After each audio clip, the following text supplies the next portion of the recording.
Good morning, students. This is Ramesh Kumar. In this video, we'll study about geography. Student, as you know, geography is the study of our Earth, our planet Earth. Student, there are so many things on this Earth that we use in our daily life, same as resources. Students, our topic is resources for today's study. Student, as you know, what are resources? First of all, we have to define the resource. Student, anything available in our environment to satisfy our basic need is known as resource. Student resource वो environment में present वस्तु है जो हमारी आवश्यकता को पूरा करती है। इस एनवायरनमेंट में प्रस्तुत जो संसाधन है वही हमारी आवश्यकता को पूरा करने वाले होते हैं, उन्हीं को ही हम संसाधन बोलते हैं। जैसे हम डेली यूज़ में वाटर यूज़ करते हैं, एयर को इनहेल करते हैं, मिनरल्स को हम यूज़ करते हैं, सन एनर्जी को हम यूज़ करते हैं, और student so many things such as minerals, metals. Now student, we'll study about the classification of the resources. You know, resources are of two types: natural resource and human resource.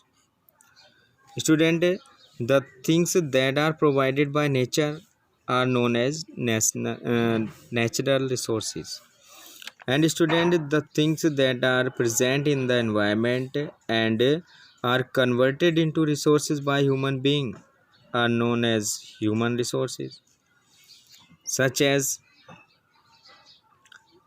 structures and institutions, quantity and quality. Now student, will see the classification of natural resources. You know, the natural resources are divided into two categories. One, renewable resource. Second, non-renewable resource. Student, these renewable resources are those resources that can be renewed and can reused by human being, and non-renewable resources are those resources which cannot be renewed and cannot use again. Now student, we'll see non-renewable resources classification. Student, these renewable resources are further classified into two categories. You know, continuous or flow.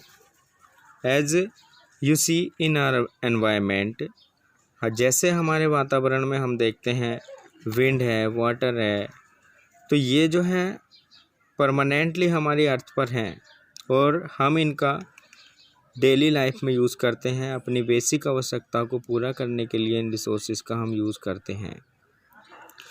Second student, biological, you know, the things that have life in them, such as natural vegetation like forest and wildlife. Natural vegetation like trees, plant, grapevine, vine and other things that are found in the forest. And wildlife, you know, the life of the forest or the animals of the forest. Now student, we'll see the non-renewable resources. Like these resources are also categorized into two groups, such as recyclable or non-recyclable. So we are studying about non-renewable resources. These recyclable things are metal.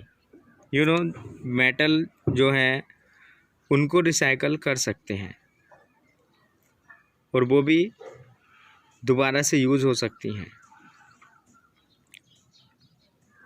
लेकिन कुछ resources ऐसी हैं जो non recyclable हैं, जिनको recycle नहीं किया जा सकता है।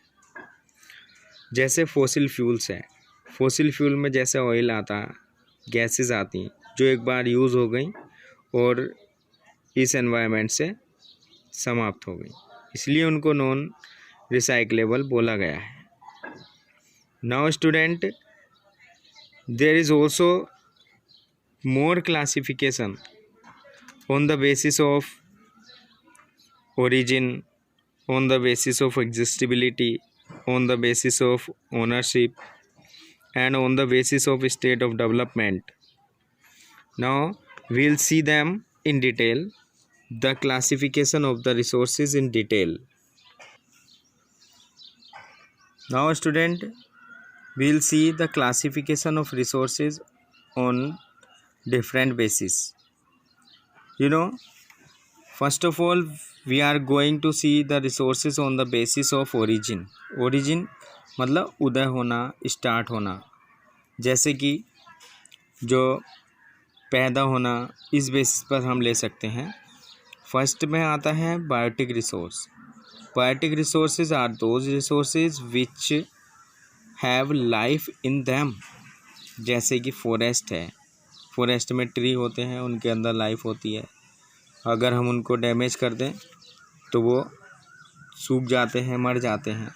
सेम एज लाइव स्टॉक, जैसे कि एनिमल्स हैं, तो ये जो है बायोटिक रिसोर्स में आते हैं।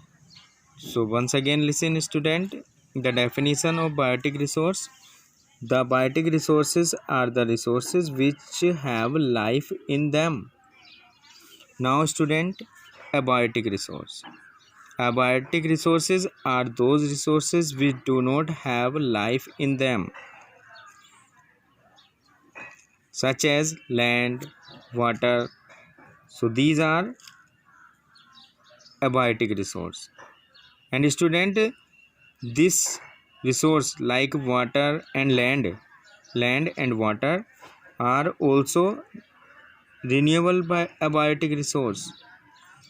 रिन्यूएबल एबायोटिक रिसोर्स, इसको रिन्यूएबल एबायोटिक रिसोर्स बताया गया है क्योंकि वाटर को हम रिसाइकल कर सकते हैं और उसको रिन्यू कर सकते हैं फिल्ट्रेशन से, वेरियस प्रोसेस से। एंड स्टूडेंट, और दूसरी जो है हमारी आयरन एंड बॉक्साइट है, जो कि एक एबायोटिक है, जो नॉन रिन्यूएबल एबायोटिक रिसोर्स में आती है। तो इसका मतलब है स्टूडेंट, इनको हम रिन्यू नहीं कर सकते हैं, यानी हम उनको और में, यानी उनको दोबारा से हम उनको उनकी कच्ची अवस्था में नहीं पहुंचा सकते हैं। जैसे कि आयरन ओर से निकलता है, हम आयरन को आयरन ओर में कन्वर्ट नहीं कर सकते हैं, जबकि आयरन ओर से हम आयरन ले सकते हैं। सेम एज बॉक्साइट है, बॉक्साइट से हम एल्युमिनियम ऑब्टेन कर सकते हैं, लेकिन एल्युमिनियम से हम बॉक्साइट प्रिपेयर नहीं कर सकते हैं। Now student, on the basis of exhaustibility. Second classification on the basis of exhaustibility. Student, this basis will be seen in the next video. Student, we can see the further classification of resource, that is on the basis of exhaustibility. Student, on the basis of exhaustibility means होता है निर्वात। Student, यहाँ पर एग्जिस्टिबिलिटी का मतलब है वो कितने लंबे समय तक यहाँ पर रहती हैं और उनकी क्या लिमिटेशन है हमारे अर्थ पर, उसके बेसिस पर हमने लिया है एग्जिस्टिबिलिटी। तो एग्जिस्टिबिलिटी के बेसिस पर हमने रिसोर्स को जो है 2 टाइप में डिफ़ाइन करते हैं। Number 1 renewable resources, number 2 non renewable resources. इससे पहले भी हमने रिन्यूएबल और नॉन रिन्यूएबल बायोटिक रिसोर्स का क्लासिफिकेशन देखा था। स्टूडेंट, जैसे हमने लास्ट वीडियो में भी देखा था। अब हम रिन्यूएबल और नॉन रिन्यूएबल रिसोर्स के बारे में देखेंगे। Student, renewable resources are those resources which can be renew with the help of technological process. यानी ये रिन्यूएबल रिसोर्सेज होती हैं जिनको रिन्यू किया जा सकता है, और वो भी टेक्नोलॉजिकल इंस्ट्रूमेंट के द्वारा, टेक्नोलॉजी के द्वारा। जैसे सोलर एनर्जी है, सोलर एनर्जी को सोलर पैनल के माध्यम से हम ऑब्टेन कर सकते हैं, जिसमें टेक्नोलॉजी की ज़रूरत होती है। सेम एज़ एयर है, एयर से हम जो है विंड मिल चला सकते हैं और एनर्जी और रिसोर्स के रूप में उसको हम कन्वर्ट कर सकते हैं। Water and soil are also the same type of renewable resources.